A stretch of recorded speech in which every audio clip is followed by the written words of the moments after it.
to Oilers Nation Everyday with your hosts, Tyler and Liam. If the Oilers start the season 0-2, I'll eat. Let's get into it with the lead. They can't even start 0-2. They lost in a shootout. Good point. Welcome into a Friday edition of Oilers Nation Everyday. We are coming to you live from the Sports Closet Studio. $25 GC to give away later on in the show. Their newly renovated Kingsway location is now reopened. And just a reminder that the alt jerseys releasing in store and online this Sunday. 3 days before my birthday, if any of my loved ones are watching. Wow. I figured out how to unblock people. That sucks for Tobias. I did it. I unblocked Tobias, you're back. Say hi. Tobias Frost is back. Tobias, your leash this short. That's a huge leash. Don't know what you did. Should I undo everyone? Oh, new season, new chat. Yeah, fuck it. Unblock them all. See who shows up. Everyone's unblocked. There is. I would assume a lot of those people, like if they were actual not trolls, gave up on the show by now. I would think so too. But if you could just listen and don't talk. Yeah, maybe. So could you see the number of how many people you blocked?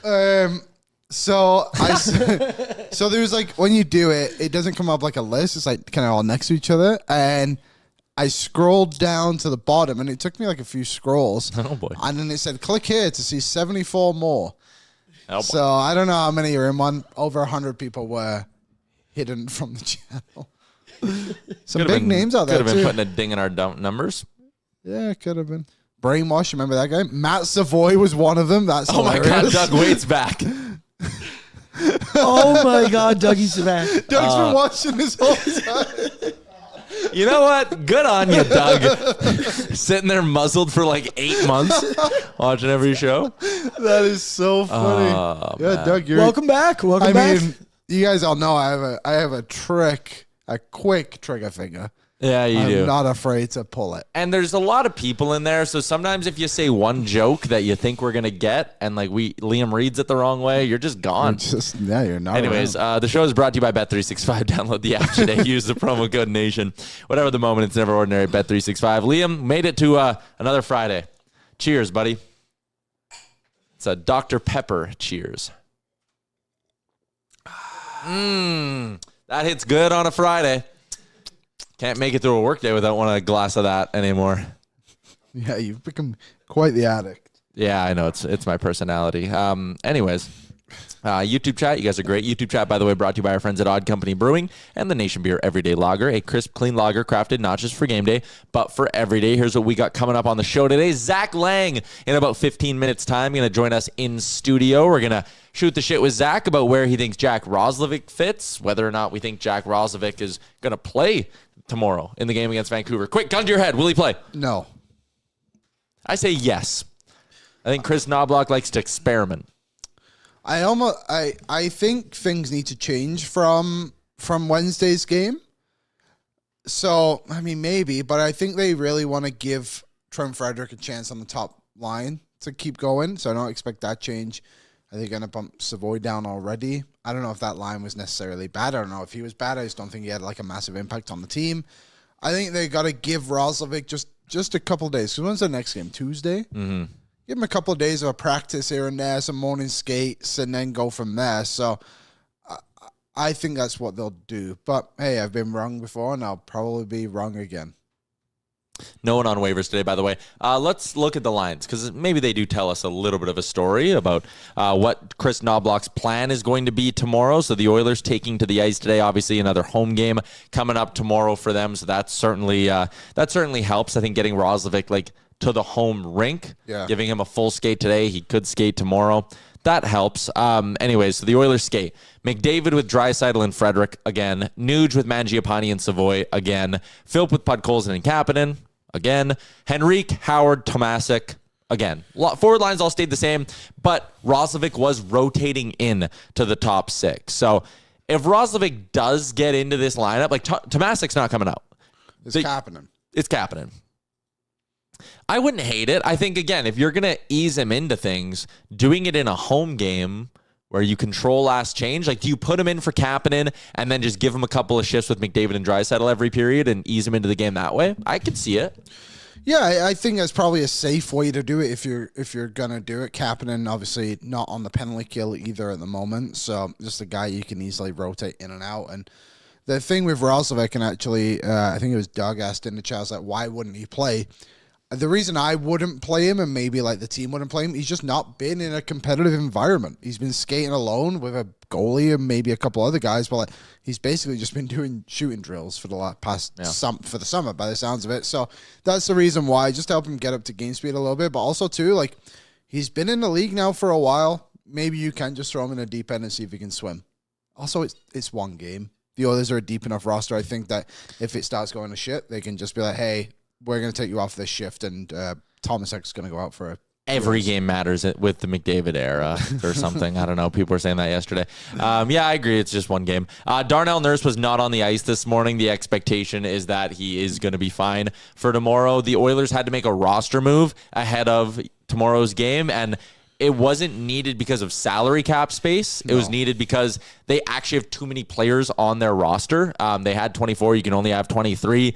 That decision was cleared up for them yesterday. They put Jake Wallman on IR. So, again, you can retroactively do that. This doesn't mean Jake Wallman's going to miss a month or 2 months. This isn't even LTIR. They can activate him at any point that they really want to. Yeah. It just means they need to send someone down when they do bring back one of Wallman or Janmark. So, no one goes on waivers yet. Wallman placed on IR. I think what's probably going to end up happening is Wallman should be ready to go at some point on the road trip. Mm-hmm. He can still travel with the team, and then whenever Wallman's ready to go, I bet you they activate him and either waive Lazar or waive one of the two D-men. I don't know which one they try to get through, though. I know Gregory yesterday was talking like Ty Emberson's got to be looking at Alec Regula and being like, ooh, uh-oh. I still don't think they do that. I think they try to slide Stetcher through if they try to get a D-man down. Was Emerson that bad? No, I like him. I thought he was fine. Yeah, I think there was just so many guys who were very mediocre in that game, and Stetcher just like fell into that trap. I also like this Alec Regula guy did really well, but there was also a couple of times too when he was going back to get pucks and his feet weren't quick enough to get him out of gaps. Like it's a quick league, and these two guys, they've probably played the same amount of games, if I had to guess. Probably very close overall. So I don't understand this like negativeness on Ty Emerson all of a sudden. I agree. Know what I mean? Like, and I know Greg pointed out yesterday, like the playoff stuff is like, it's so different. Like that you can game plan against one player for multiple games, and he was just their game plan. We did the same thing when they put Joel Edmondson out there. Yep. There was an interesting wrinkle in the Jack Roslovic contract. Did you see that? No move, no trade? There is a no move, but only until November 1st. So, it's a $1.5 million contract, which includes a no move clause that also becomes a 4-team trade list November 1st, which means starting November 1st, he cannot be waived, but he can be traded to 4 teams on that list. That makes sense. So, like, if he falls out of the top 6 and the Oilers just go, hey, this isn't working, he's not running the risk. They can't just bury him. Yeah, they can't bury him in Bakersfield. If they want him off the roster, they got to trade him to one of the 4 teams he'd agree to a trade to, which, if we're being totally honest, if the Oilers sit there and go, hey, you're going to be sitting in the press box in a contract year because it's not working here, that trade list goes from probably 4 to 28 pretty quick. Yeah. Regula, 23 games. Ty Emerson, 107. 76 came last season. So they're basically at the same point where, like, Regula's at the same point Emerson was at this time last year. Total, yeah. That's and I'm happy. I'm fine with both. They're both good. I think you get Stetcher through waivers. I think you can too. Yeah, I don't know, man. Like the Jets got Ville Heinola through waivers. Yeah, and he's actually pretty legit. He's like on upside, right? Because like I'm not worried about a competitor, like a cup competitor claiming Stetcher. I'd be worried that some lower level or mid level team is like, hey, that's a warm body who's better than what we got. But like if a guy like Heinola is sliding through, honestly, there might be a case with Stetcher that it's easier to do it. Like you should do it sooner rather than later. I think another thing too with, let's just even say an Emberson goes on. Emberson, Stetcher, Regula, whoever you want to put on. Yeah. You look through some of the bad teams, like, hey, you go to Chicago, their blue line is just all their young prospects. I don't think they want to replace them with any of those guys. Yeah. San Jose, like you mentioned before the show, they didn't even play their own young guy, Sam Dickinson, last night. Like, they're kind of dialed in on these veterans, guiding them a little bit and trying to get them some wins. Unfortunately, Nedeljkovic has other plans for them, and that will not be happening much this season. So you go through all these other ones, and it's just like, who would pick them up? I think teams are quite satisfied right now with what they have, or at least satisfied enough to just give it a bit of time here to see how things play out. And like you said, if the others are going to do it, maybe now is the best time to do it rather than like a month from now when teams go on their first road trips and like, this guy's kind of an asshole and we don't actually like him and we don't want him on our team anymore. Yeah. We'll pick up this guy on waivers instead. Or injuries. Like that's what we saw in Mini last year, right? They ran into injuries. They were claiming guys like Dermott. Like if you do it now, you might get them through. It's kind of my point. Dougie, in his dramatic return to the YouTube chat, Tyler, do you think it's worth it to just keep Stetcher since he's a good puck mover and calms down 25? It's not worth it to keep him if you're not going to play him. Like if Walman comes back, you're not playing him. And you can only keep 7. You can keep 8 on your roster if you want to run the risk of maybe having to go 11-7 and all of that stuff. Like, I don't know. I just get the sense that, and maybe they just look at Lazar and are like, you know what? We don't want to run the risk of losing a D-man. We like having the extra defenseman. Curtis Lazar, you're never going to play. Or maybe they just really do this the complicated way and keep 24 players on their roster unofficially. And just keep tossing guys on IR. Hey, Howard, you're just not playing tonight, so we're putting you on. We're sending you down. But that loophole's closed now. No, it's not. You can do that, right, for the rest of the season still? No, Hart said it was only till today, October 10th. Now the loophole's my closed. bad. Sorry, I thought it was for the season. Yeah. Wow. Yeah, that throws a wrinkle in it. All right. Zack Lang's going to be here right away. Did I have something else I wanted to say? I don't think so. Nothing on Paul Skeens? No. Nah. You were just mentioning him before the show. Yeah, he's in the show prep sheet. Whose bed have your boots been under? I say to Paul Skeens. Huh? There's maybe one person in the YouTube channel who even come close to understanding what we're talking about. Anywho. Jack Roslovic will wear number 28 for the Oilers, which was Quinn Hudson's number. And they made that rule where it's like your training camp number is not just your number in Bakersfield. Yeah, whatever you wear in Bakersfield, there's organizationally, everyone gets one number. Mm-hmm. So now he has to change his number in Bakersfield as well, I would assume. The last player to wear 28? Before Quinn Hudson? Yeah. Brandon, no, I don't know. Connor Brown. R.I.P. Shouldn't have forgot him as quick as I did. There have been 24 players. Does that include Roslovic? Not including Roslovic. I heard... Can you name one? Wait. One more player outside of Connor Brown who wore 28. Ryan Jones. Ryan Jones. There you go, Aaron. Well done. Good pull. Now, Ty, can you do it? One more? Just one. There are some names on this list.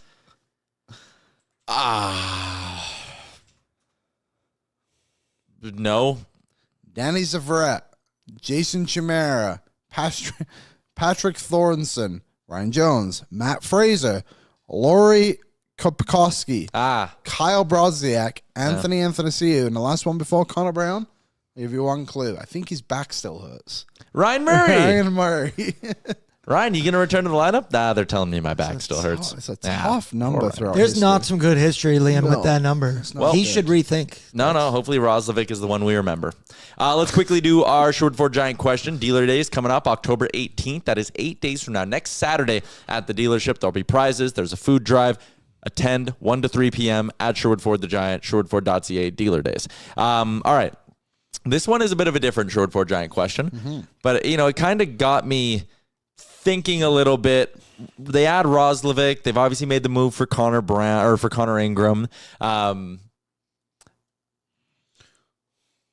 Is this the right way to ask it? I think it is. I think so. Between now and night one of the playoffs, how many new faces will be in the Oilers lineup? So this is basically projecting how many more moves do you think Stan Bowman has up his sleeve? Like when you look at this lineup, I think we all kind of agree that, man, there's a lot of NHL caliber forwards and kind of a lot of NHL caliber defensemen, if we're being honest as well. So what would you say? How many more fresh faces are there in the lineup from now till the start of the year or start of the playoffs?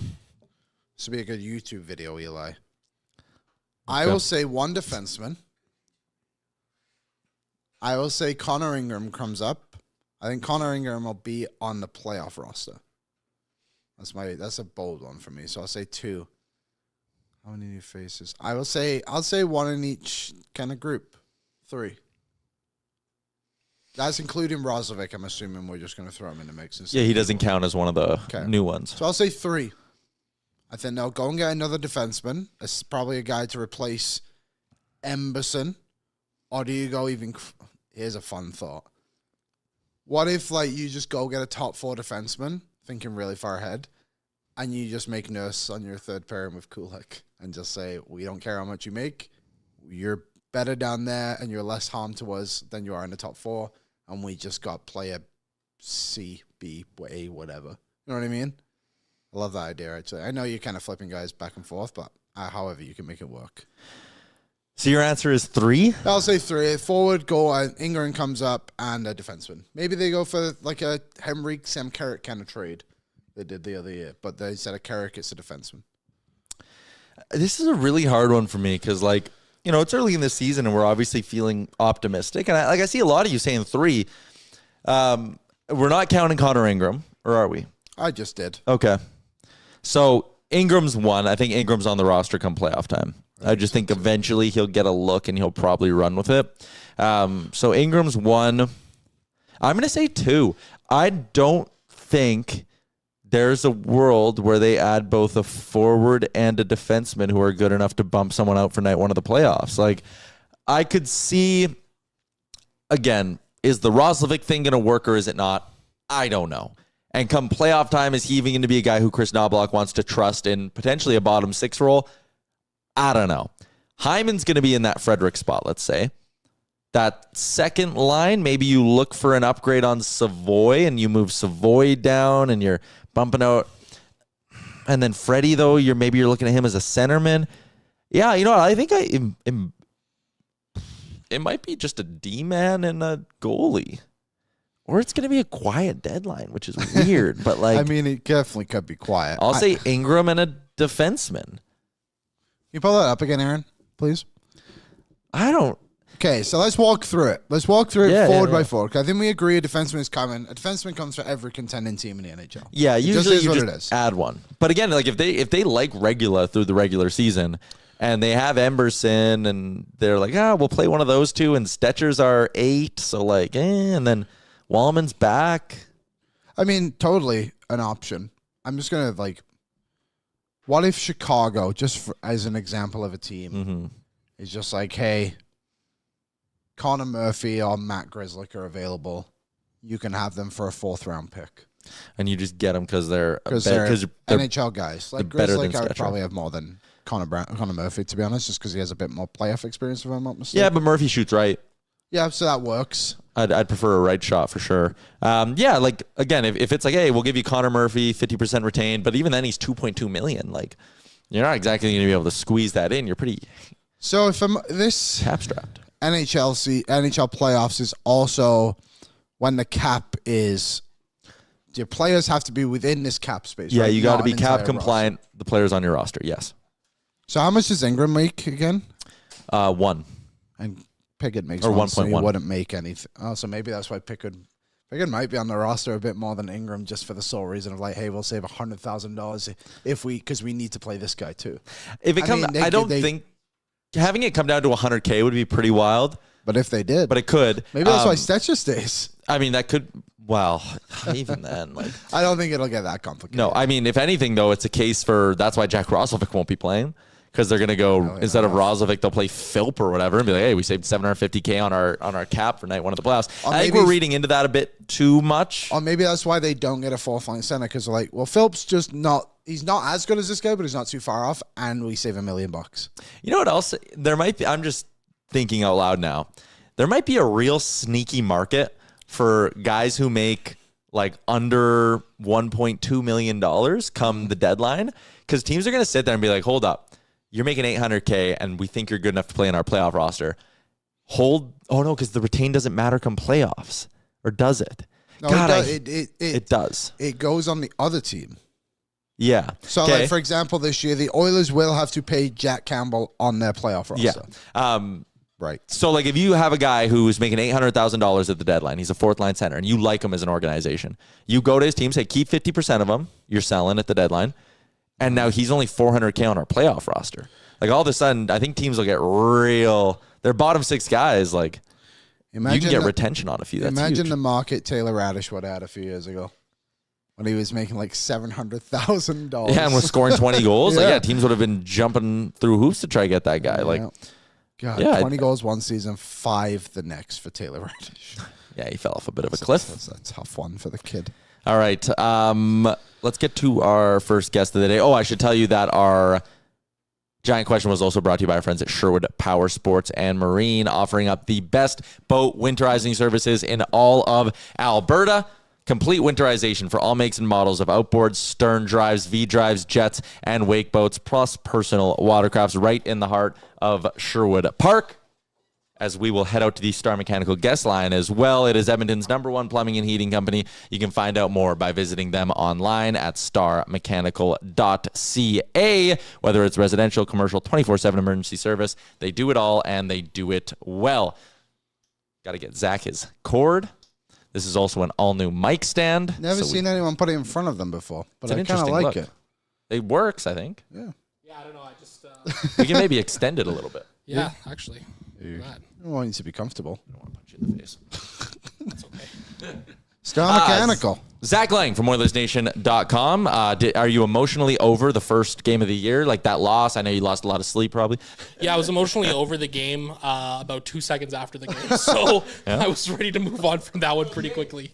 Yeah, absolutely. I was too high on the Jays from That's fair. And I also think a nice little distraction that we had the Jack Roslovic news as well. How surprised were you when that came down?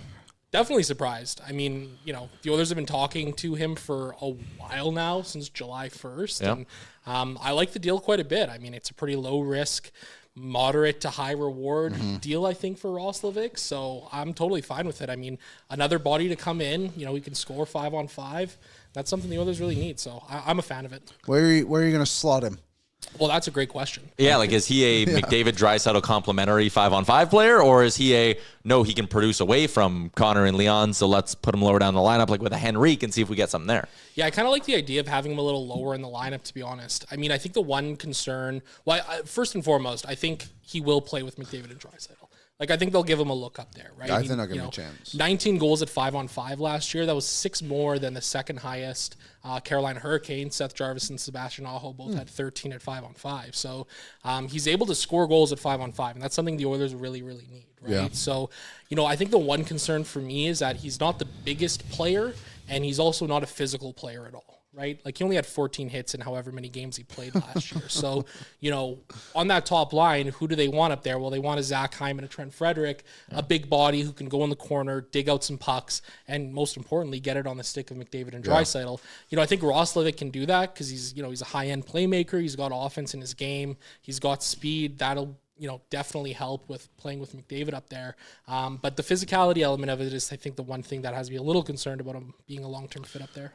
Not to put you on the spot, and I tried to find it before I asked, do you know how the Oilers did at 5-on-5 last year for goals, where they kind of ranked in the league? I think they were good. I think they were up okay. top 5 for sure. Okay, so this just adds to that. Yeah, 100%. But I mean, how much of that offense is coming through McDavid and Draisaitl at 5-on-5? Right? I mean, now they're playing together. I mean, I wrote about that. I think they were still minus 22 with McDavid and Draisaitl off the ice at 5-on-5 last year. Like, this might, or it is the organization, I think, recognizing that, we probably need some 5-on-5 help away. I'm just looking right now, too. Roslovic played the most minutes last year, like forwards-wise, Aho and Svechnikov. And then next on the list were Kotkaniemi and Jarvis. So he got top 6 minutes. This isn't a guy you look at Trent Frederick's numbers, you even look at Mangiapane. Like last year, Mangiapane did all his scoring with Lars Eller. Trent Frederick did all his scoring with James Van Riemsdyk a couple of years ago. Roslovic maybe is a guy who has to play with a bit of skill, but this also goes back even to what I was talking about with Savoy and Howard. Like, Nuge is good. Like, playing him away from McDavid and Draisaitl doesn't mean you're playing him with, the Oilers don't really have a lot of bad forwards, but you're not sticking him with Podkolzin or whatever. Go score. Yeah, absolutely. And great first game of the season for Nuge, right? Gets 3 points with bagged milk in the stands. I was very happy for him for that, right? So, I think they got to keep Nuge up the middle for the rest of the year here. Yeah. I liked the idea of Nuge up, on that top line, playing left wing with, McDavid and Hyman. But the last couple seasons, the juice hasn't quite been there as it was, in that 100-point season that Nuge had, right? So, we think back to last year down the stretch run where, Nuge was centering his own line for a good amount of time there, right? Mm-hmm. And he was doing really, really well in doing so. So I could see, him maybe being a fit on that wing with Nuge and Hopkins. But then in the same breath, you've got Andrew Mangiapane, who just scored in his first game as an Oiler and looked really good, and Matt Savoy, who you've been expecting to be a top 6 guy for you this year. So it's a good problem to have the Oilers face right now, right? And even another reason why I'm not rattled by night one at all, there's so much more that I liked than I disliked. Like Savoy, I thought looked awesome. He makes smart plays away from the puck, very defensively responsible. Mangiapane was awesome. Howard showed his shot a couple of times, and that one chance in tight where he tried to deke and walk around Wolf, and it's like, okay, he'll learn eventually that his shot's good enough, he can rip it. He looked good. Ekholm. Oh my God, what a sigh of relief watching Matthias Ekholm play hockey. Yeah, totally, right? Huge sigh. I mean, just goes to show how banged up he was in the playoffs last year. He was so hurt that his brain stopped working. When we think back to some of those, little mindless caps that he had. Oh, right? the one where he just flipped it at Bouchard's hip and the Panthers just went out and scored. Was terrible. The game-winning goal in the Cup final? Game 6? Yeah, played when he was playing on the right side and just gave the middle of the ice up. Yeah, good times. Those were the days. One thing about Howard that I really liked too, I think it was in the first period, Dustin Wolf had just covered up the puck after a shot on goal, and he kind of comes by and just gives him a little 2-hand slash on the wrist and gets the stinky glove. You know what I liked about that, Zach? Rico came bad out of hell right after to defend his young line mate. Yeah, I like that a lot. The Oilers need some of that in the lineup, right? And seeing a guy in his first NHL game doing that, and I know Dustin Wolf is still only in his second year in the NHL, right? But not shying away from mixing it up and kind of getting to those dirty areas. Did you know the Oilers would have won the Cup back-to-back years if Dustin Wolf was their goalie? I saw someone tweet that today. It wasn't due to the fact they couldn't score a damn goal in the last couple of games. No, it was the goaltending. It was the always the goaltending. I couldn't believe it. John Gibson looked great last night. Should have traded for that guy. Ooh. And when I say looked great, his pads looked awesome. The brown gear, that was sweet. He definitely didn't get yanked after 40 minutes or whatever. So, again, you go through the lineup, and, I liked so much of what happened in game one, and this is now, the debate, and it's a good problem to have, but, who do you take out? If you're going to try to get Roslovic in tomorrow, who are you taking out of the lineup? Kapanen, maybe? I guess. Yeah. Right? That's my thought. I think it's probably, Kapanen on the fourth line.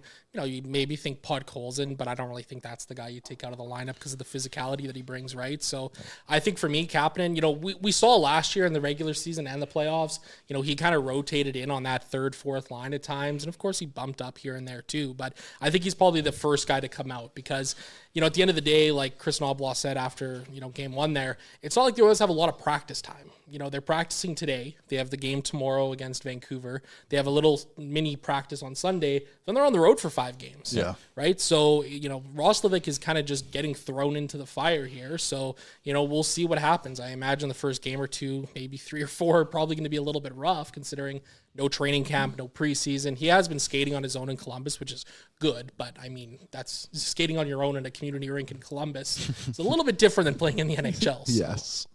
Slightly. Yeah. Let me throw you our Sherwood Ford Giant question for today. It's a way look ahead because, again, we just talked a lot of forwards on this roster. Mm-hmm. The Oilers can't seem to decide which defenseman they want to waive. It's hard to envision, and injuries will change this, but we'll just ignore that side of it. How many more new players do you think Stan Bowman will add to this roster before night one of the playoffs? Man, that's a great question. And a lot of it is again, you're trying to project a little bit on okay, how will they feel about Emberson come deadline time? How will they feel about Stetcher? How will they feel about Philp and Howard? And there's a world where Ike Howard's not playing playoff games because they go out and add a piece somewhere. Or they don't like him in the bottom 6. It's tough to kind of pick where you think Bowman even could upgrade this roster. Yeah, and the cap situation is going to be a little bit snug for the Oilers this year again, right? Yeah. So that might limit things. You're probably going to have to move some salary out to bring some players in at the deadline. I really do think the Oilers are going to be aggressive, though, and I'm going to say 3 players. I could see them being really aggressive over the course of this season. Is one of them Ingram? Because I guess he's not on the roster right now. Well, yeah, I guess, you could say Ingram. Yeah. Like I could see him playing NHL minutes for this team this year. I think they try and add a top 6 forward or a top 9 forward. Yeah. And then, the defensive side of things too, right? Ty Emberson didn't play in the playoffs last year beyond that first round, right? So it wouldn't surprise me in the least to see, another defenseman added as well. It is kind of nice though that like there are enough spots. Like it's hard to see a hole right now. And that's, good because it means there are guys who are taking spots and you're confident in them. And there's upside with a lot of those pieces as well. So I do think Bowman has that on his side of like, he can really just sit back for the next 4 months and just wait and see. Yeah. And if, if you had to go into the playoffs again with a Stetcher / Emberson as your third pairing right defenseman or however you jumble up the pairings, like that's fine. So like if someone gets hurt up front, you're fine because then you can just be like, you know what, we'll spend our assets there and we're fine with the blue line and vice versa. If someone gets hurt on the blue line and this is just your forward group for the rest of the year, then you sit there and go, okay, yeah, we can just spend assets on the blue line. Like it's nice that they've seemed to built in a very, very solid layer of depth here. Oh, undoubtedly. And I think when you look back to last season as well, I think we can all agree the Oilers had a fairly deep team last year too, Yeah, right? I would agree. Yeah. And even throughout the season, what did Stan Bowman show that he was? Extremely aggressive. Yeah. Kasperi Kapanen on waivers. John Klingberg is a free agent in January, right? There was 2 moves where he essentially got a guy for free, as we like to say here in Edmonton. He's already done that twice, and we're 1 game into the season, picking up Connor Ingram for future considerations, and then signing, Jack Roslovic on Wednesday. So I think that's a reason why I can see the Oilers being really aggressive this year, because when we look at Stan Bowman's track record in Edmonton here, he's been really aggressive. Like the Jake Wallman move was a very aggressive trade, move. right? That wasn't one that anybody was really talking about. Wallman wasn't a guy that was on the big boards, from the insiders or anything like that. So, I think they'll be aggressive. And then followed up with Frederick. Yeah, exactly. Like he went out and did stuff. There was all the speculation of Brock Besser as well this summer. Like from what we know, like they were pretty close on getting him at the free agency there as well. And like talking about like they got Roslovic finally, but they tried to get him months ago too. Like he's not just sat on his hands, just like waiting for like, oh well, hopefully someone else calls me and says they want to come and play here. Like he seems to have this method of like, if I can make my team just like a slight percentage better, then I'm going to go out and make that move and just see what he can do for them. And I think he's just done a great job in general since he became the Oilers GM. Like, besides Holloway and Broberg, which ironically was his first decision, everything else I think has been fantastic. Yeah, I totally agree. Like, I'm comfortable giving Stan Bowman an A for his work so far as Oilers GM. And there was reasonably levels of concern when the Oilers made the hire, right? Totally, and as there should have been. Yeah, 100%, right? You look at what happened towards the end of his tenure in Chicago, and, that was a team that really dove off the cliff pretty hard. There were some pretty aggressive contracts for some older defensemen and some older players, and they really had to tear that thing down after Bowman left, right? And so, to see him kind of come in and be as aggressive as he has been really good to see. And I also think it's, a huge credit to the staff around him. Yeah. Right? Like this department of hockey operations, let's call it, is so much different than it was 5 years ago. And I don't think people know. No. Like they all talk about, like, the Oilers don't develop players. You don't do any analytical stuff. It's like their contracts are all over the place. It's like, no, they're like first in everything. Yeah, like, you were 100%. talking the other day of like how close they were to the cap. $840 some dollars. Yeah, $834. Yeah. Yes. What was it you were saying yesterday too about like if you send player A, player B down, it works out exactly how much you. Well, they have to free up $2.1 million in cap space once Hyman's back. And that's with, I assumed Lazar goes down at that point, but you'd have to free up $2.1 million. That is Stetcher or Regula and trading Janmark. And that's why I'm like, I wonder if they don't have a trade for Janmark or at least a spot. They know it's not on his list and they know they can snap their fingers, call up one GM and be like, you're taking him? Yep. Perfect. The math just maths too well. It absolutely does. And I did another podcast appearance yesterday where somebody asked me like, what do you think happens? And I brought up Janmark as a likely trade candidate. And the guy really pushed back on it of like, well, he's such a versatile forward and a jack of all trades. And yeah, okay, he is. But like, look at the depth that this Oilers team has built. Doesn't really feel like there's a spot for Matthias Janmark anymore. I don't know whose show you're on and you don't have to say, but like, can Vasily Podkolzin not do everything Matthias Janmark does, but better? Yeah. I think so. The only difference is that Podkolzin doesn't take face-offs. But it's not even like Janmark was very good at that in the first place. He took them because they made him. Yeah. You know what I mean? Like, you got to save money like wherever you can, because you're like, look at Florida, like their fourth line made nothing. The three of us might make more money than they do, to be honest. You're making that much money. Wait, you guys are getting paid? But it's like, what was it? Boquist, I think, was the highest paid, and he was like 800,000, 850, something like that. And then Gadjevic and AJ Gray make 775. Like, don't Yaremchuk on the fourth line at 1.45. I get it. Like, I've loved what he's done with the team too. He had a great run a couple of years ago. They probably missed him a bit more than we want to admit when he got injured against Vegas that one year. But now we're past that. Like, it's time to move on. I really do think that's the way they're going. There's been too much smoke around it, I think, through preseason of people being like, hey, like maybe Yaremchuk's will get Even the injury is just kind of like, yeah. why are you hurt all of a sudden? What a coincidence. Yeah. Bad back. Ryan Murray. Bad back. I'll never forget Ryan Murray's back for taking him out that season. What could have been? Yeah. Fuck, that's a dark time too. But like, I mean, again, we'll keep going back to depth of like the forward group right now. Granted, not everyone's healthy, but like if everyone was healthy, there are 16 forwards on the roster, and you would feel totally fine playing any one of them in an NHL game. 100%. And like we're so far away from even getting to like James Hamblin call-up territory. You would need like a catastrophic run of injuries to get to a Quinn Hudson or a James Hamblin. And you know what? If those guys came up, I would have a slight belief they would do all right. Like, Yeah. I wouldn't be like, oh, shit, James Hamlin's playing tonight. I'd be like, oh, good for him. He's back. Remember when he played like 40 games a couple of years ago or Yeah. whatever it was? I do. Like, And was, yeah, it's crazy. yeah. Like this is a really improved team, and I think we need to talk more about, does McDavid and Draisaitl stay together for the rest of the season?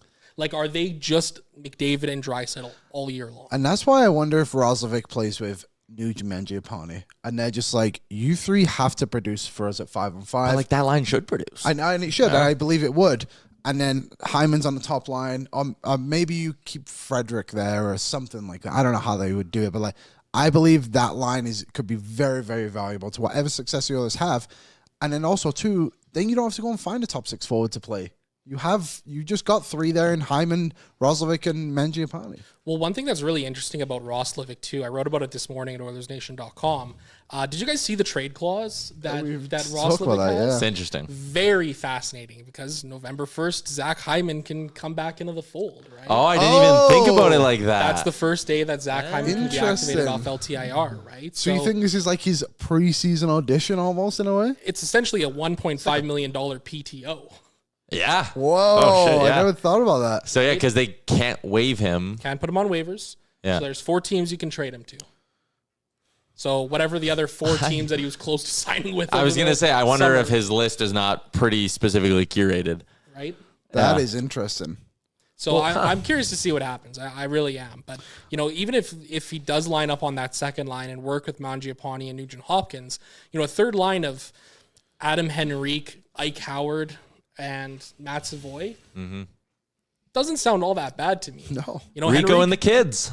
yeah, Uncle Rico and the kids. I like That is a great one, yes. Yeah. Yeah, they should. Just a quick update from Rashog. He says Roslovic and Wallman likely not going tomorrow. Nurse is sick. He'll play. Makes sense. There you go. Yeah, easing Roslovic into it. Also, setting up Oilers' debut revenge game on Tuesday against the Rangers. Oh, yeah, he was. Like Roslovic that. was part of that big Patrick Laine trade. Yep. Yeah, to Columbus. He was in that deal. Because everyone was like, who's Jack Roslovic? Yeah, and he's Columbus native, and him and Torts didn't get along. I But think is how remember, that he ended. outscored Laine in that first season, if I'm not mistaken. Yeah, he And was everyone like, oh, he shit. was almost a point per game player that first year. Yeah, I think he was. Yeah, Something he was crazy great. Like that. He had 2 or 3 years of like 40, 44, 45 points. Like Yeah. this is he's put up points in the NHL. He Right? was a former first round pick. Yeah, you know, absolutely. Right. Do you know, Nurse being sick, I'm trying to piece this together a little bit and like how sluggish they were at moments in that first game. How terribly he played, yeah. Not just Nurse, but like, yeah, he did play very bad. We're so back. But Yeah. they did just kind of go through this, didn't they? Like half the guys didn't go to Vancouver because they were sick. Like Skinner was supposed to play in that game, but he was sick. Like I never thought about it. Like they're clearly still just all getting over this. Like I don't know if you guys listened to Bob Stoffer's interview with Nodlock after he signed his new deal. No. Every 2 seconds it was just Knobloch. Yeah, I'm or happy to Bob. sign my new deal. Knobloch. Oh, jeez. Yeah, it was. So, yeah, maybe some reason why they were sluggish. Not an excuse, but it is.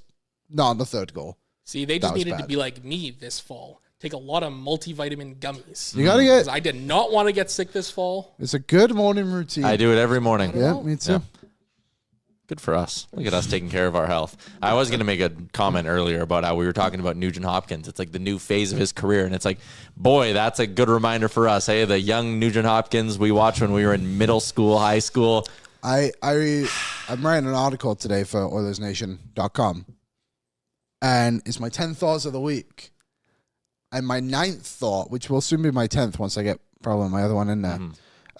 I've just never really, I've started to feel a lot older recently. Yeah. And there was 3 things that happened this week that really triggered it for me. George Larocque's son scored his first Western Hockey League goal. That'll happen. That was crazy. Draisaitl scoring 400 goals, like, that's expected, but, like, I feel like it wasn't that long ago that we were like, damn, is this guy a bust? Like, can he play in the NHL? Can he skate? And then them announcing Nugent Hopkins in his 15th season in the NHL. That was fucked up. Yeah, that was pretty messed up. They shouldn't have done that. No. Just lie to us. I put at the end. 8th year, Ryan Nugent Hopkins. I'd be like, you're damn right. I put at the end, Wow, it's it's like, been 8 years. What's next? McDavid skates with his son in the league. Like, you know, like he doesn't even have a son. But I feel like we're going to get there next week. You know, like it's just ridiculous. Same thing with the Jays. And like, I mean, I was an adult when the Jays were last in the ALCS, and it's like the Jays end their drought. First time in a decade they're going to the ALCS, and I'm like, oh, God damn it.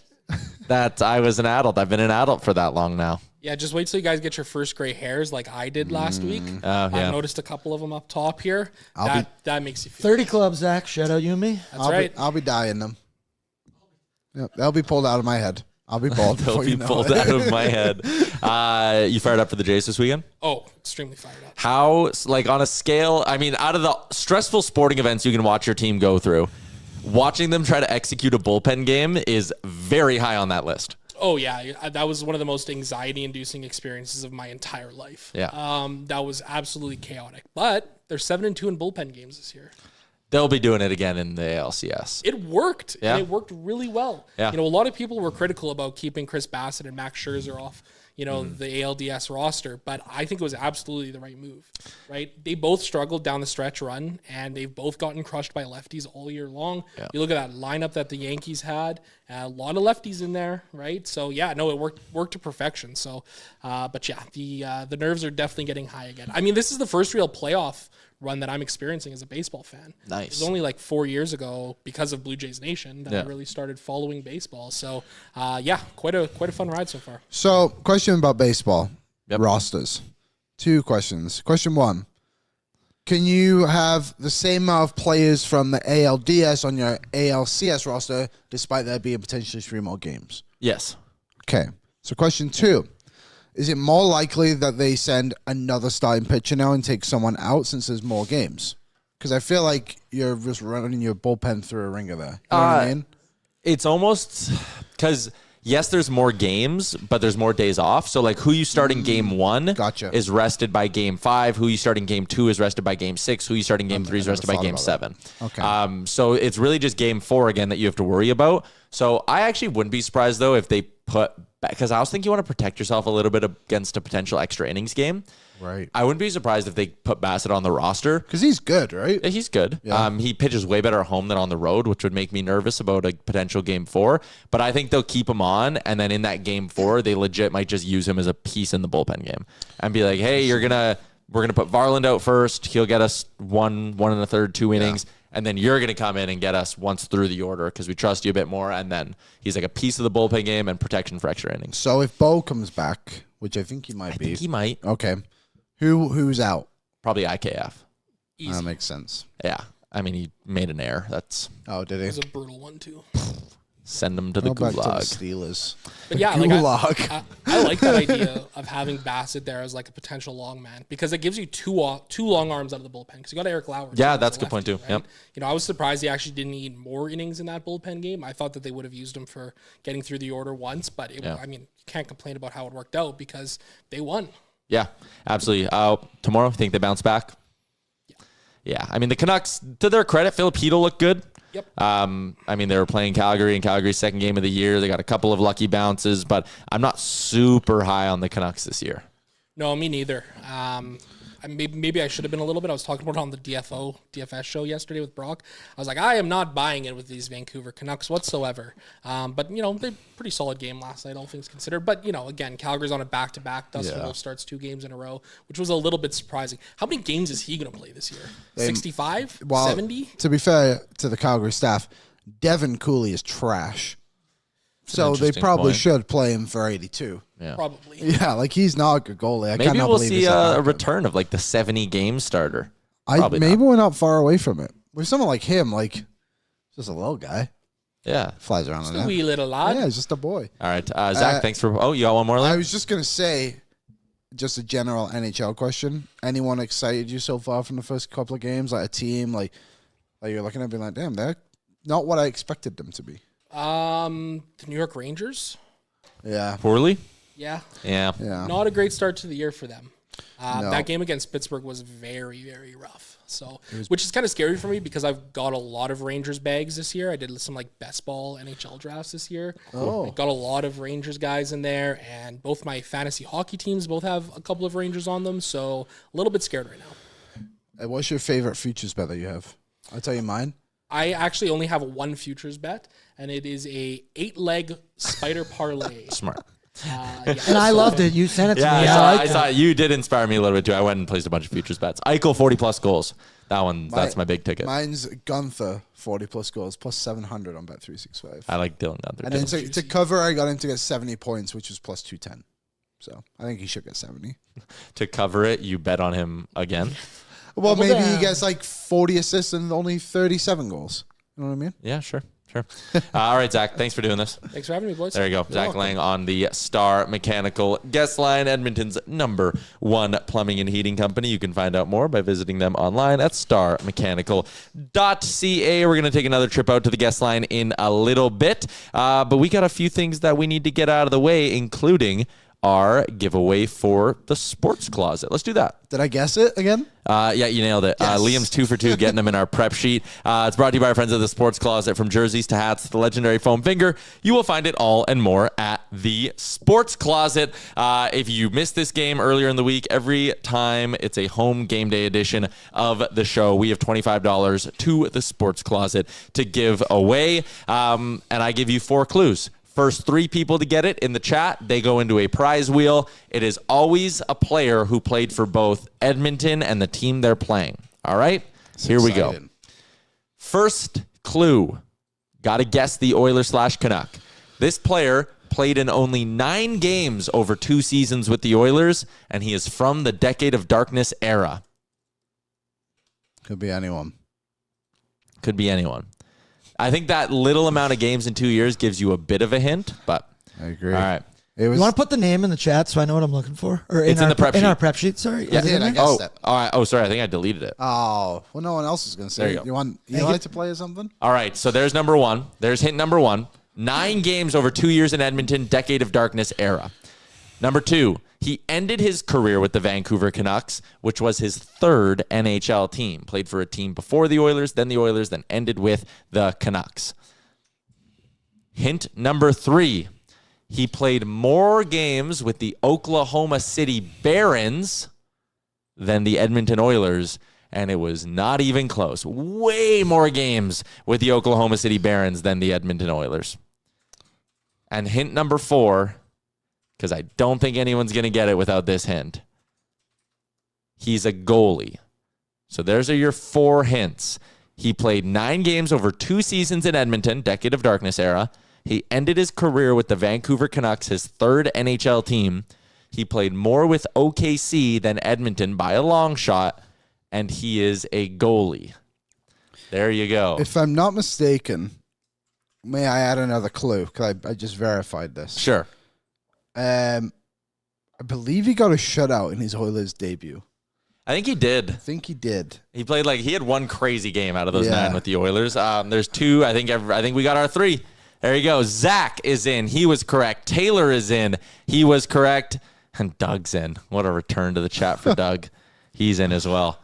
I also would like to point out that we have yet to see Doug Waite and Shooter McGavin in the same room together. That's a Haven't good seen point. any Shooter today. Yeah, that's an interesting dot to connect. Also, there is a guy. You got to block Jay. I think I can do it, actually. I can find him here. I got it. He's just commented 400 times here. Remove. Hide user on this channel. Well, there you go. You're number one on the list, Jay. Yeah, first block of the year. See you next year. Richard Bachman was your answer. Zach, Taylor, Dougie, you're in the wheel for $25 to the Sports Closet. Spin that wheel. No way. Oh, no Stop, way. Stop. Oh, my. No way. God damn it, Doug. Congratulations. Congrats, Doug. Email me, Tyler@Oilersnation.com. You got yourself $25 to the Sports Closet. That's hilarious. Of course. We don't like him, but damn it, we got to respect him. Hey. Strong disagree. Thank you to our friends at the Sports Closet for the gift card. Congrats to everyone who eventually got Richard Bachman. You did not win anything, but you have my respect. Let's keep going on the show today. We're going to get out to the guest line in a little bit, but a new thing we're doing every Friday on the show. Why are you laughing? I just can't believe you fucking won. I know, that's just insane. Just insane. Brian, I have no recollection of him being Richard Bachman. Yeah, that's fair. He's pretty forgettable. It's go look at the list of goalies who played in the Decade of Darkness. Like, it's depressing as hell. Yeah, there wasn't many good ones. Jan Denis. That was going to be I was going to say he was my favorite. Martin Gerber. Did he play in a Decade of Darkness? Yeah, he did, buddy. Jeez, Bachman. I think he played one game. Vesna. Fixed a Fost.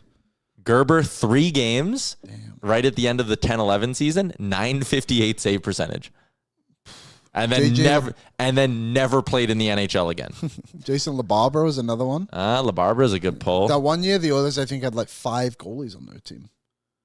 Yeah, I mean, 6. So that 10-11 season, they had a Gerber, Dubnyk, and Habby Bulin. So it must have been the year before that. So LeBarbera only played 1 season at Edmonton and was sent to Bakersfield. That season, the goalies, Victor Fost, Ilya Brizgalov, Ben Scribbins, Richard Bachman, Jason LeBarbera, and Devin Dubnyk. That's a who's who. Who do you played the most games? Shit. Sorry, what season was that? 14. 14-15 or 13-14? 13-14. Yeah, I have the numbers up in front of me here, so I already know. But Dubnyk, yeah, 32. Oh, man, that's terrible. Just terrible. All right, new thing we're doing every Friday on the show. It's the Friday Fun Zone. It's brought to you by our friends at Greta, which can be your Friday Fun Zone as well. Arcade, bar, street food, or why not tomorrow night? The boys are going to be there pre- and post-game show live from Greta, and then they're going to be partying the night away. It's a full slate on a Saturday night in the hockey world, so should be a lot of fun out at Greta. There you go. Come on down. Going to be a good time Saturday night. Yeah, the food deals, man, Great. I tell you. Greta, you think of just that's a place to go watch the Oilers, play some fun games. That food menu is so beyond underrated, and I have now checked off every single item. The Little Mac Poutine's my new favorite. I think that's where I'm going. What did you say? The Little Mac Poutine. Okay. I thought you Big said Mac Poutine. Little man. It's a lot of food. Come on down. It's going to be a good time. There's a lot. All right, Aaron, you run this bad boy. It's the Friday Fun Zone. What do you got for us today? So what I'm thinking, we're going to do this kind of every single Friday.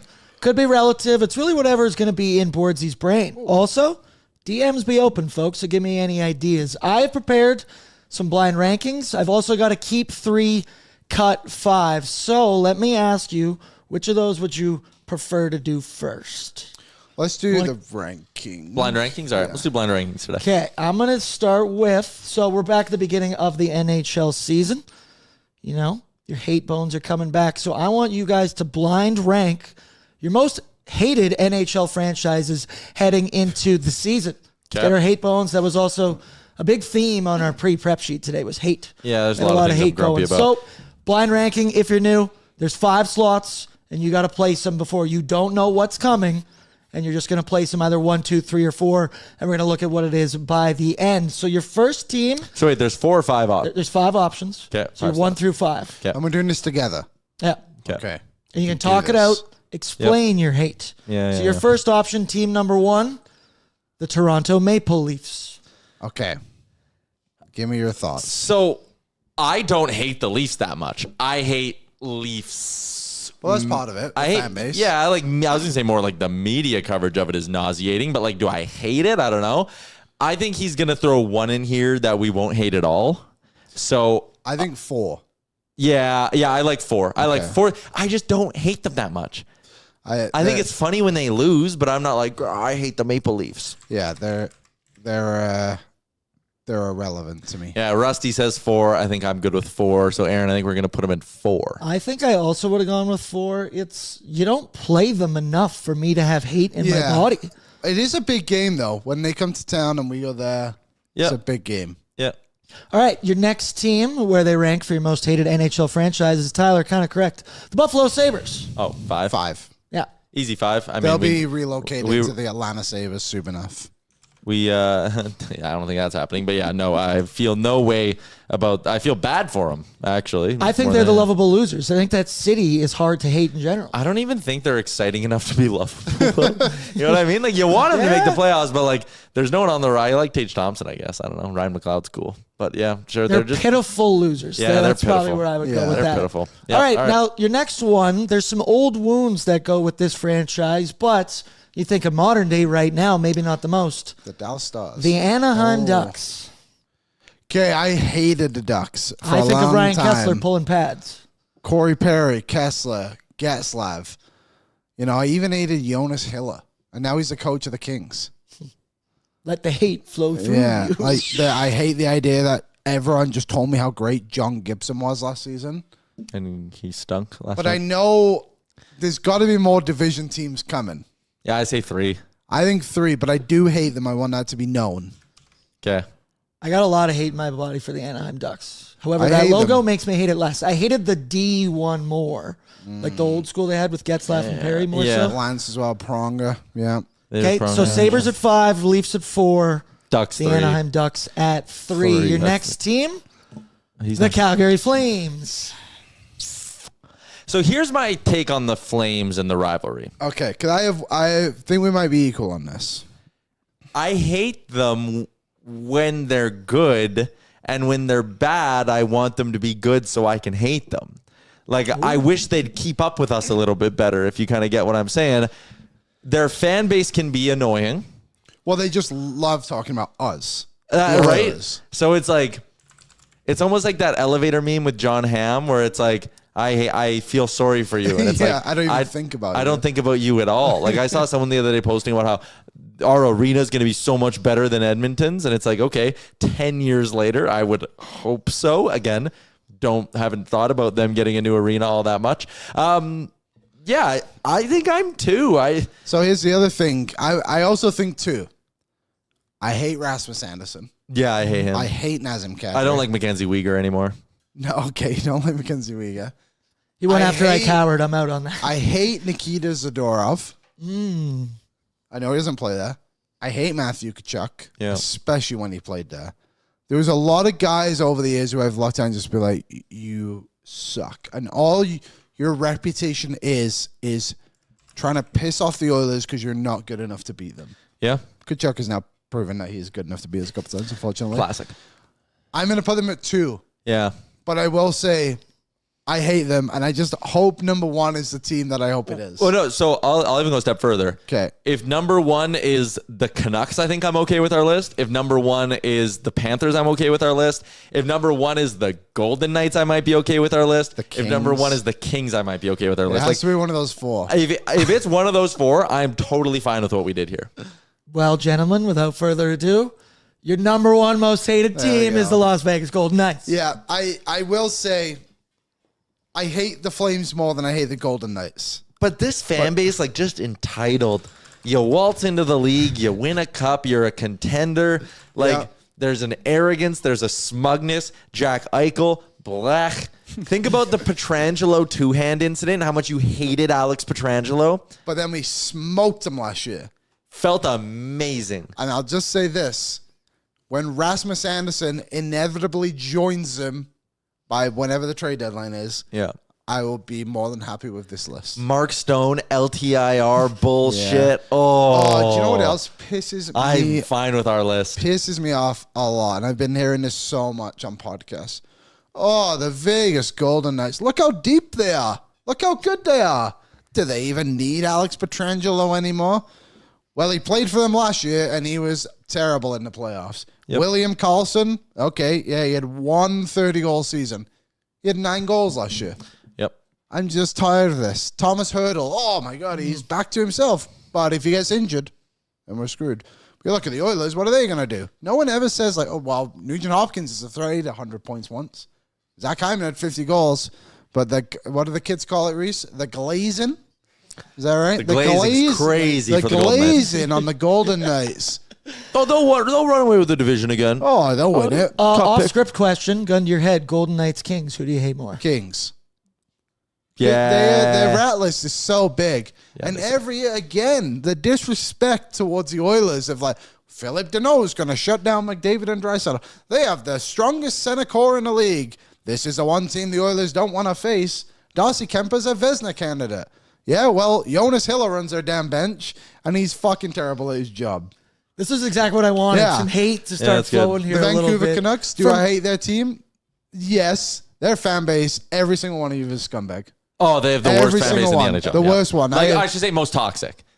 Like, we're laughing. I'll say whatever Liam. I'll second whatever Liam's about to say. The worst. If I had to rank if I was legit making my own list of the teams I hate the most, the Vancouver Canucks would be one, and it wouldn't be anywhere close to anyone else. Quinn Hughes is leaving you, and you're going to suffer for it, and you all deserve it. This was awesome. This was perfect. So I have another one. We can do it quickly because we got time. Do we have time? Or should we have a little bit of time, sure. So this one I was thinking in the vein of keep 3, cut 5. So I'm going to give you 8 things, and you got to obviously go through. You're either going to keep 3 or you're going to cut 5. For this one, we're going to start off. We're going to do Edmonton Oilers fan favorites. So that can be whatever you want it to be. I want you two to talk it out. Could be total points, could be goals, could be had an iconic moment. You're going to keep 3. So we're just picking our favorites, though. Well, and you got to tell me why, though. Yeah. Because they're all fan favorites specifically. Can we do separate lists for this one? I feel like we can do separate. Let's do separate. Okay, we'll do pick 3 out of the 8. Out of the 8. Okay. But they're going to come one at a time, so you got to... one at a time. Okay. So because you don't know what's coming. Yeah. All right, let's do it. Your first option, everybody's fan favorite, one Sam Gagner. Keep. Easy. Loved him. He has to be on my list. I can't justify cutting Sam Gagner. The return at the end, heartwarming. The electric shootout moves when I was a kid, so good. I love Sam Gagner. I mean, the 8-point game. He's got to be one of the 3. So, sure, I will take Sam Gagner, too. You're both going to take the first one that comes down the pipe. God damn it, Aaron. It's not like you put Mark Fistrick on there, is it? I want this to be difficult choices, okay? So we're both keeping Sam Gagner. He just has iconic moments in the worst time to be an Oilers fan. It's hard not to have him. And he kept coming back. Yeah. He's like the only guy. He loved it, yeah. All right. Edmonton Oilers Joey Moss stories, too. Yeah, unreal. Sam's the best. Cool. Yeah, actually, the more you keep saying this, I guess you do have 8 points, keep. Oiler number 2, Gator, Jason Smith. Cut for me. Never saw him play. Yeah, he's too old for you. And for me, like, again, loved him, but like, he was the captain, but he was not the defining point of like the 06 Cup run even. Like, he was very good. Solid captain, back in the city, head coach of the Oil Kings. I was going to say, Easy cut for me. Yeah, cut for me. Yeah, I think that would be mine as well. Your third one, Ryan Smith. See, this is not a difficult one for me because he wasn't in my era. He didn't come back till late. When I moved to Canada in 2007, he just got traded to the Islanders, wasn't it? Then he came back. So I'm a cut. You also only saw him cry. Yeah. Didn't he leave because he wouldn't take less money? Well, so that's where I was going to say, like, I know Jay and them will kill me for this because, like, Smitty was... He's a very iconic player. This is your list. This is your list. This is my list. When there was the whole crying, like, again, I was a little bit too young, but, like, the crying at the airport, and it was like, dude, just take $100,000 less. You could have stayed. Could have been an Oiler for your whole career. There's no reason why he shouldn't have been the first wire-to-wire Oiler. Like, he could have had it. And I mean, yeah, sure, you could be like the organization, you squeezed them, whatever, but like, we were not going to be good. Like, yeah, they didn't want to commit a ton of money to a guy. I don't know. People are not happy with that one. Build your own list, folks. Let us know who you keep. Yeah, play along at home, please. I know people are saying it's sacrilege, but like, I took Gagner. I know who's good. I know who I want. I kind of do too. I know who I want on my list. Yeah. There could be some booby traps along the way. I hope there is. I hope I got studs. screwed. It makes it more fun. Who we got next? So I'm cutting. I'm cutting him too. Sorry, All I Ryan. have is Gagner so far. So you're both cutting. Yeah. All right. Too. I think I know Tyler's answer to the next one. If it's Hemsky. Al Shemsky. Keep. Hit the keep button more. I love him. Nasty. scored some clutch goals in 06. Was as much as Smitty was like around in here, this guy was the reason to watch Oilers games for a lot of years. He was here way longer than people remember too. Like, dude, there are games where you're watching him and it's like he has highlights of him playing as an Oiler against the Winnipeg Jets. He was here in like 2012. Like, he stuck it out. Yeah. He did not jump ship. He did not put his hand up and say trade me. He only left at the very bitter end, like, because the team was like, we finally got to move on. From yeah, this like guy. we need to get something for Yeah. you. Sorry, Alish. I love Hemsky. Love him. I'm keeping Hemmer all day. Alice Hemsky is one of my favorite Oilers moments because I went to his last game, which was against the Ottawa Senators, who the Oilers traded him to the next day. He scored 2 goals. I paid $6 for my ticket at Rexall Place. I literally was so high up I couldn't see the top of the scoreboard. Alice Hemsky is on my keep list. Man, and again, it sucks. Yeah, I love that he held on for as long as he did. One of the big mistakes of the rebuild was not moving on from him a little bit earlier, but his early seasons were so good. I'm keeping Hemsky all day. Didn't he like lead the Oilers in points for like 4 straight years? Yeah. Something? He was their only All-Star ever. Dude, when I was a kid and you'd get like the regionalized season preview of like the hockey news, it was always Hemsky on the cover, like Hemsky all day. Love Hemsky. All right, so you've both kept Sam Gagner, you cut Jason Smith, you cut Ryan Smith. Yep, sadly. Kept Alish Hemsky. Your next one, Sean Skorkoff. Underappreciated Oiler. Yeah. I mean, you have to cut him. But an easy cut. But like, he was the highest paid player on the team, which is funny to think he was only like $5 million. Yeah. And now like $5 million is what we are paying Nugent Hopkins and Hyman to be, you know, what are they, 5th and 6th on the team in pay? I'm going to cut him. I never saw him at his best, unfortunately. But underrated Oiler, do you think? Underappreciated Oiler. Yeah, I totally agree on underappreciated, and like everyone hated him because of his contract, and like, hello, we were terrible. Like, why did you care about his contract? I do think part of it too is that like in that era of like they're trading Smitty over $100K and then Horkoff was overpaid. Like, it was easy to villainize him. Like Jesse even says, cut just because of the contract. Yeah, guys, he was a really, really good Oiler, and wasn't he the first line center in the 06 Cup run, or was he just top 6 center? Yeah. And like he's 6th all time in games played in the franchise. Never, I don't think I've ever seen him back in the building. Like, he might have got cut and just never returned. I think he probably felt a certain type of way about how he was traded at the end. But like, he had a 73-point season in 05. Like, he's good, man. Horkoff was good. But yeah, sadly cut. Okay, and next one up, the Nuge, Ryan Nugent Hopkins. Look at young Nuge too. Can I ask a question? You're not putting Connor or Leon on here, are you? You can't ask me that question. Like, that defeats the whole purpose of the game. And this is why Ryan Smith was cut. Yeah, this is why Ryan Smith was cut. This is why Ryan Smith was cut. I'm keeping Nuge. He's going wire to wire as a Edmonton Oiler. That is unbelievable stuff. He stuck it through like 9 head coaches now. He's in his 15th season with the club. Never fucking complained once. Never has a bad media quote. You talk to people around the city, you never hear one. Literally, you never hear one single bad thing about Ryan Nugent Hopkins. And if you talk to enough people, which we do, you will hear bad shit about pretty much everybody. You never hear it about Nuge. Keep him. We kept Nuge forever.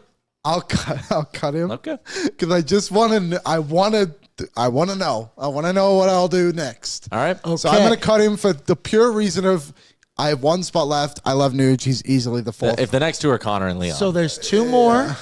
The next one up is Jochen Hecht, Edmonton Oiler legend. Okay. I honestly didn't even see that coming. I thought you that would. had to be a bad one. Had to be a bad one, but all right. Also want to shout out the puckhead behind him here. I own the same puckhead. Yeah, I'm pretty sure like every kid our still age have had it. one of It's those. on Yep. one of my walls in my house. Okay. It's beautiful. And Liam, your final one, who you are keeping, is in fact Leon Draisaitl. I like keeping Nuge Yeah, over Leon I way mean, more. Leon's my favorite Oiler. Yeah. So what did you keep and what did you keep? I kept. Same 2. I had Leon, Hemsky, and Gagner. I had Gagner, Hemsky, and Nuge. Yeah. So there you go. It was good. Both lists. Let us very know what you respectable. picked. People are saying we lost respect for the Smitty one, but like I just loved Hemsky. I kind of And said Nuge. you up. Play here when we were in our peak. Nuge could have left over $100,000 too, everybody. And I chose set not you to. up in knowing that you might very well have to cut Ryan Smith and that reaction would happen in the chat. So Yeah. I apologize, but that was fun. All right, we'll keep him going. I just don't know who I would have. I wouldn't have switched any of those guys out. In Hemsky hindsight, was just like the only good player to watch during that era. and I kind of Smith covered. wasn't there. I covered all my errors too, which was important for me. Gagne came back. I think has to mean something. If I had to make one change to my list, I would have cut Gagne and kept Nuge. Yeah, that would be my only change. Maybe I would have cut Gagne and kept Smitty just for the PR look, but I loved Sam Gagne, man. I really thought, Aaron, you were going to throw like a Ryan Jones in there or something. I was very excited. Hand up, I was very excited to cut Ryan Jones. I would have taken him. You would have taken Ryan Jones. He was an inspiration. I just think He Number shaped- 28 legend. We He covered shaped this a generation. You're not. You're a little bit younger than me, so maybe you weren't. No, I obviously remember. No, I was gonna Ryan say. Jones. Guy's been in Canada for how long? Like, did you? Yeah. Did the people at your school not like grow their hair like Ryan Jones and be like, "Look, I got the flow." Yes. Mine did. Yeah, he shaped a generation. He was like, there was so many negative things to cheer for, but Ryan Jones brought it. He had it. He had I it think all. he was incredibly overrated. He was. I will never deny. You're 100% correct.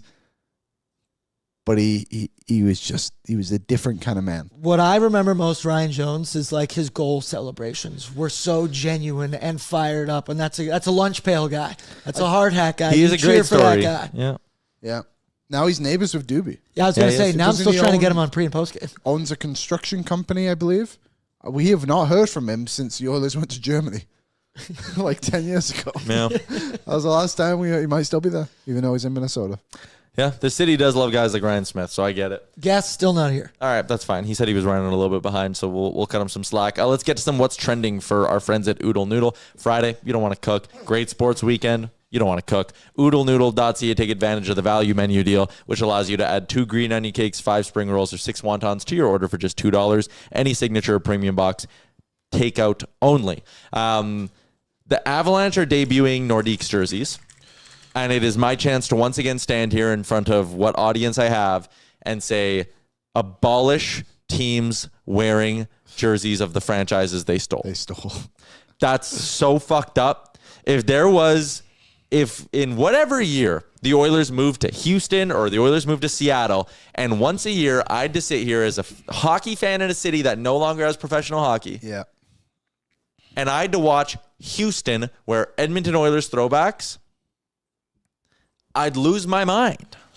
I don't think it's very fair either. And It's I don't so think, dumb. What are you celebrating? It's just you're making money off of people you already robbed. Maynard said, didn't they do this years ago? Yes. I'm sure they have, but the Carolina Hurricanes love to roll out Hartford jerseys. So stupid. Love it. It is just a kick in the dick to the fan base. Total kick in the dick. And also, too, like, I don't even think I was thinking, well, maybe they could go back and play a preseason game. I feel like that would be worse, actually. And they haven't done that. But, yeah, I agree. I don't think it's fair to those teams. Those city side. The even dumber one is in the NFL, where the Tennessee Titans wear Houston Oilers throwbacks when they play the Houston Texans. What? Can you imagine if the Arizona Coyotes, when the Jets came back, were like, you can't call them the Jets, we're keeping the Jets. And then every time they went to go play the Winnipeg, whatever they would be called, the Winnipeg Ice, the Coyotes were like, we're going to wear the Jets jerseys. Or like when the Coyotes moved to Phoenix and they were like, we're doing the whiteout. That was insane too. It's like, no, I'm not gonna lie to you. I think the Titans-Texans thing is funny because they're division funny. rivals. So it's like, how much do you hate your neighbor? Oh, Yeah. I stole your land. I stole your name. I took everything, and I'm gonna wear it in front of you right now. It is. Twisted. I agree. It is twisted and funny. It's also just dumb. I think it's dumb too. I'm Dumb with as you. shit. Yeah. Dumb as shit. Number 2, this has become a trend in the NHL. And everybody goes on Twitter and is like, oh, this is great. I love it. I hate personalized goal songs. I recognize this makes me sound like old man yelling at the clouds and like whatever. But like a goal song is to get the crowd fired up. Yep. A good goal song has a good chant. I don't want to... My team scores a big playoff goal, and because whoever on my team wanted to be like zany and quirky, we have like a dumb thing playing in a playoff moment. Stupid. You can do what the Oilers do, which is they kind of have songs for their guys. Granted, not what the players pick, but they have songs for their guys that they'll play like the next TV timeout after the player scores, and they'll show a replay of the goal. That's cool. That's really cool. I hate personalized goal songs. Team sport, team song. I agree. I think the other part of it too is we talked about it the other day of when the Dallas Stars play, and even Florida. Like, I think it really works in those markets where they have their song, like they go, "Go Dallas Stars," whatever it is, and then like the Panthers do the cat cry. So okay, you're in a fan base there where like they're not big teams. Yeah. Like Dallas is a bit bigger and Florida's got better. Obviously, they've been winning, but like I think it establishes like a culture within that organization too. And I think personally, Gold Songs really take that away. Yeah, I just think it's stupid. Like, I mean, whatever. There's gonna be people at this office that don't like me saying this, but like Jeff Skinner that year in Buffalo when he was doing the High School Musical song, and it's I was thinking the same thing. It's so dumb. it's like as stupid as shit. I agree completely. Anything else we're hating right now? The economy. Yeah. Give the teachers what they want. Yeah, Red for Ed. Tyler's all in today. And Chris, I get where you're coming from. They should play local independent Edmonton band music. I get where you're coming from. No. I mean, if it was a good song, Yeah, like sure, if it was a good song, then sure. The Broken Yokes, my brother's band, get a couple Bring in plays. Broken Yokes. Love them. I'll let Bose know. Yeah, Ty, that's fair. That's fair. All right, let's get up back out to the Star Mechanical Guest Line, Edmonton's #1 plumbing and heating company. They keep costs low for you. They're locally owned, locally operated, and they care about the community. StarMechanical.ca. Colby, which one of my two grumpy person takes do you agree with more? Personalized goal songs are stupid as shit. The Avalanche should not wear Nordiques jerseys. It's wrong. I don't like personalized goal songs, so I'm riding with you 100%. Are they wearing the Nordiques jersey with some sort of regularity this season, or is it like a one-off? I don't even know, and I don't care. You took the franchise from Quebec City. You don't get to wear their shit. Carolina, you can't wear Hartford shit. You took the team from a community. You can't make money off it now. I don't mind it if you do it once a year and you're doing it almost to like pay tribute. And, you know, I guess I don't mind it because I do think it's cool when the Hartford Whaler stuff comes out. But I think if you do it more than once a year, then like, you know me, Tyler, I'll always be grumpy with you. Like, do you know who you're talking to here? Like, I like, come on. That's fair. That's fair. All right, where do we I want to missed you, start by here? the 'Cause way, there's a bunch of man. areas we It's want to go to. great Do we to want to go start with NHL, or do we want to start with NCAA? Let's do NHL first. Okay. You want me to ask the first question? Yeah, I do. Okay. I thought you were, I don't know why you're teaming me up like that. Matthew Schaefer played his first game last night. What did you think of his performance? There seemed to be a lot more hype about him than I expected, to be honest. I just think it's incredible to see an 18-year-old defenseman with that type of poise. There's obviously going to be lumps and there's going to be reads and, you know, things just happen so quick at the National Hockey League level. But his poise with the puck stuck out to me, especially along the offensive blue line, to have the wherewithal to make some of those plays. You feel good about yourself with, you know, a point. You know, I give Patrick Waugh a lot of credit for getting him out on the ice 18 minutes. You don't want a guy like him sitting on the bench thinking too much. You just want him to go out and play.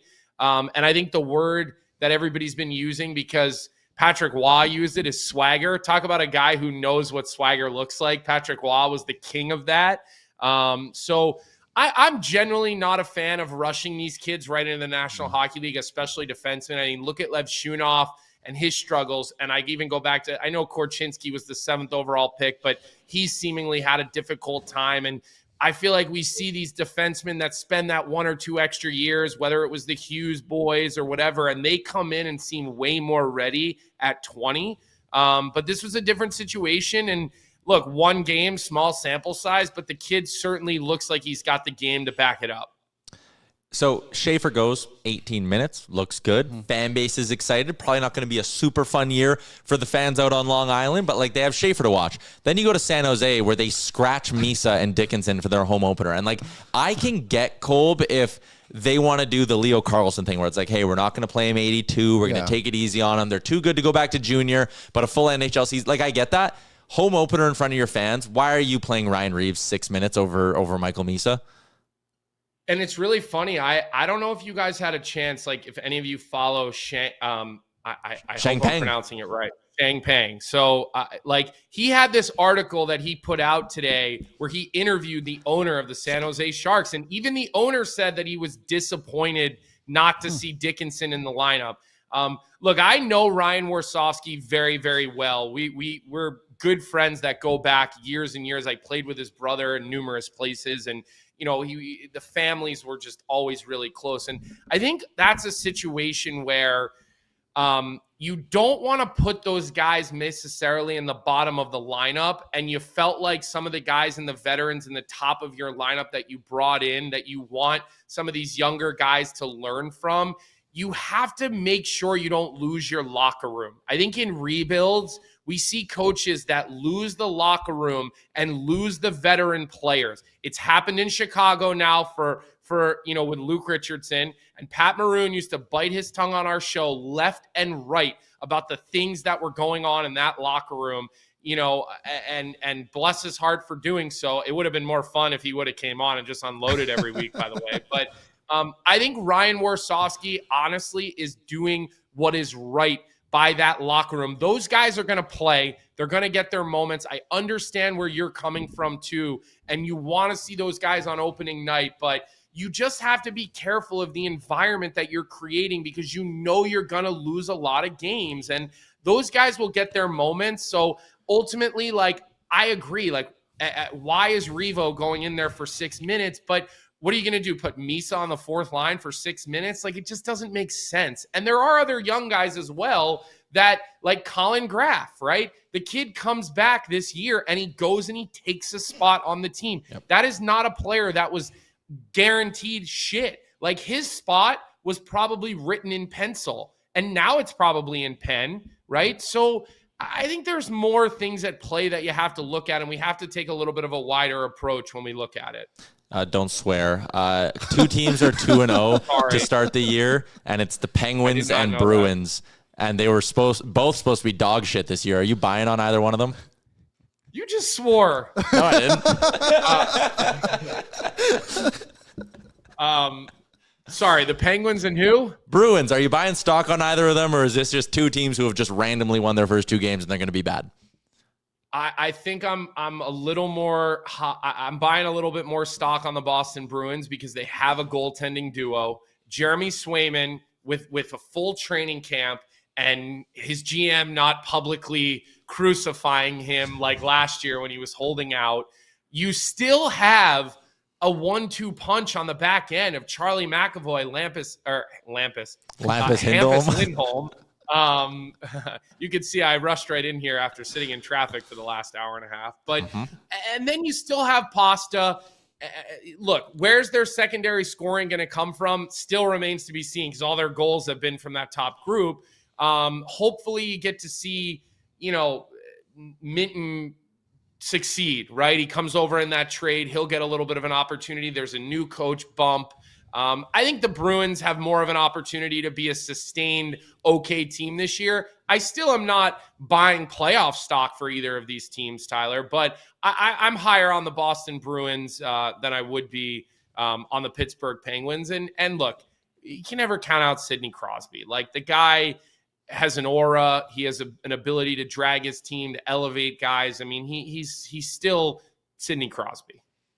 I hope they do well.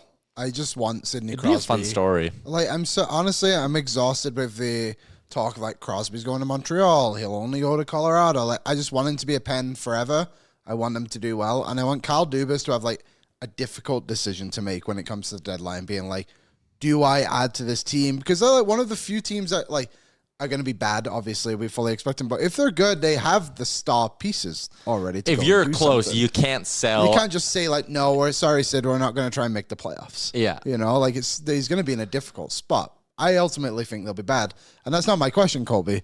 My question is, you talked the other day on your show. I was listening, Monica Bahaki. He's a big fan about Kevin Korchinski, and you said it's too bad he came out of the WHL too early, because now he's just one of those players that's not quite good enough for the NHL yet. He's too good for the Western League. He needed the NCAA. And I think the Oilers have a guy like that in Bo Akey as well. It's just unfortunate time, and he probably would have had more success if he went to develop a little bit longer.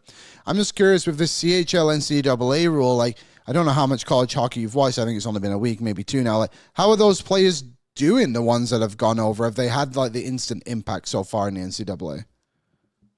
Listen, I think it's a little bit of a mixed bag. Ryder Ritchie is a guy who I've now seen play twice, because I did watch both games last weekend for BU. I think everybody has seen McKenna. McKenna played last night, and I think he's been really successful on the power play. I think he's still looking to find his space out on the ice 5-on-5 and kind of adjusting to playing against. Look, McKenna played against Clarkson last night, which if we looked, I bet you they have a number of players on that team that are probably 23, 24, and 25 years old. You're talking about 8 years of life between a 17-year-old and a 25-year-old. See, I can add, guys. I had to do it quickly in my head, but I got there. Yeah, thank you for using your hand, Tyler. That now we really see. So I think so far, I think it's been a net positive for a lot of the big name guys. I think there's still some players that have probably come out of like the Quebec League that are trying to find their way, because I think the Western League, I think, prepares you a little bit more probably to go into a little bit more of a heavier physical style of play, which is what you're going to get in the NCAA. But I think even Luke Misa is a kid that isn't probably talked about a lot. He's also at Penn State. Jackson Smith played his first games. You got to give these guys time. They're freshmen. They're teenagers. Very few guys do what Celebrini did as a 17 or 18-year-old, or even Eichel. I mean, you can go back to Luke Hughes' first year, or, even Cole Hudson last year, who had a bunch of college game experience at the national team before he went to college. And he had some, took him a little bit of time to get going last season. So I think, again, development is such a specific thing, player to player. There is no one-size-fits-all approach. I'd say the only constant for any hockey player is there's no such thing as overdevelopment, is patience and development, and is usually the winner at the end of the race when you look at where these players end up. And yeah, like Korchinski's a great example. This kid has all-world type of talent, probably just going to develop some bad habits because the game was so easy for him at the Western League level. And, he rushes in, he plays a full year in the NHL because he wasn't allowed to play in the American League. And ever since, he's having a hard time finding his footing. Look at Chicago's prospects and depth chart. Guys are now passing him on that depth chart. Guys are now getting into the NHL before him. And now you're looking at a 7th overall pick and you're kind of wondering, like, is this one that's not going to work out? Yeah, which is always such a dagger for those rebuilding teams. Something weird has happened in the NCAA too, and I know it's only a few players, but like pro players are now playing in the league. Like they're circling back. Yeah, like how is that allowed? And what's the criteria? Like, can you just like play only so few games pro before going back? No, it's really not about games played or leagues played. Obviously, we've yet to see a guy who played in the NHL go back to the NCAA. So that is something that I don't think we will see. But here's the way it's been explained to me. You look at these guys that have now played, let's say, mostly in the East Coast League with some American League games sprinkled in, okay? They look at the amount of money that these guys have made, and they say, you know what? They made $60,000 last year playing pro, minor pro.